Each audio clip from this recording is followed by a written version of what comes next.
ಡಿಕೆಶಿಯಿಂದ RSS ಗೀತೆ ಹೇಳಿಕೆ ವಿಚಾರಕ್ಕೆ ಸಂಬಂಧಪಟ್ಟಂತೆ ಕಲಬುರಗಿಯಲ್ಲಿ ಶಾಸಕ ಯತ್ನಾಳ್ ಲೇವಡಿ ಮಾಡಿದ್ದಾರೆ.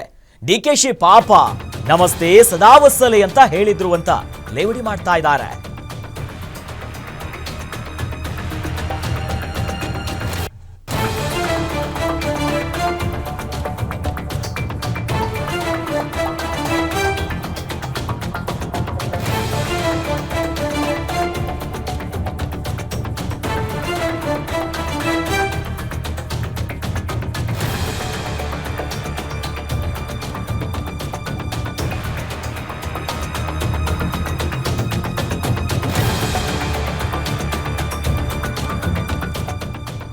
ಇನ್ನು ಯತ್ನಾಳ್ ಅವರು ಲೇವಡಿ ಮಾಡಿರೋದು ಡಿಕೆಶಿ ಪಾಪ ನಮಸ್ತೆ ಸದಾವತ್ಸಲೆ ಅಂತ ಹೇಳಿದ್ರು.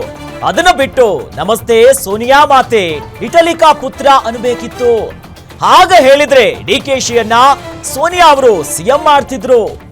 ಭಾರತ್ ಮಾತಾಗೆ ನಮಸ್ತೆ ಅಂದ್ರೆ ಇವರಿಗೆ ಬ್ಯಾನಿಯಾಗುತ್ತೆ. ಸೋನಿಯಾ ಮಾತೆ ಅಂತ ಹಾಡಿದ್ರೆ ಡಿಕೆಶಿ 24 ಗಂಟೆಯಲ್ಲಿ ಸಿಎಂ ಆಗ್ತಾರೆ. ಡಿಕೆಶಿ ಸಹ ಒಂದು ಕಾಲು ಬಿಜೆಪಿಯಲ್ಲಿ ಇಟ್ಟಿದ್ದಾರೆ. ಈಗಾಗಲೇ ಬಿಜೆಪಿ ಜೊತೆ ಡಿಕೆಶಿ ಚರ್ಚೆ ಮಾಡಿದ್ದಾರೆ.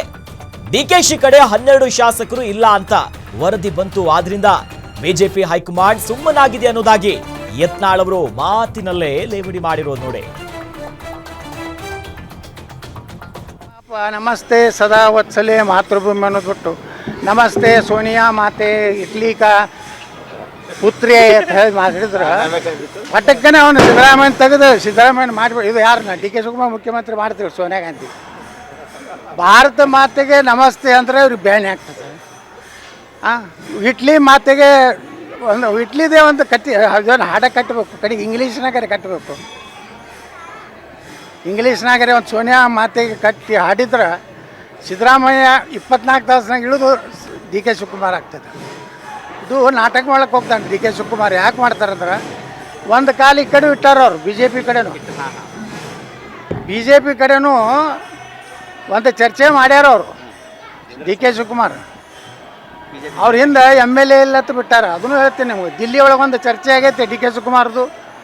ನಮ್ಮ ಮಹಾಮಹಿಮ ರಾಜ್ಯಾಧ್ಯಕ್ಷರ ನೇತೃತ್ವದಲ್ಲಿ ಒಂದು 60ರಿಂದ 70 ಕಾಂಗ್ರೆಸ್ MLA ತೊಗೊಂಡು ಬರ್ತೀವಿ. ಮುಂದೆ ನಮಸ್ತೆ ಸದಾ ವತ್ಸಲೆ ಹಾಡ್ತೀವಿ ಅಂತೇಳಿ ಹಾಡ್ಯಾರ.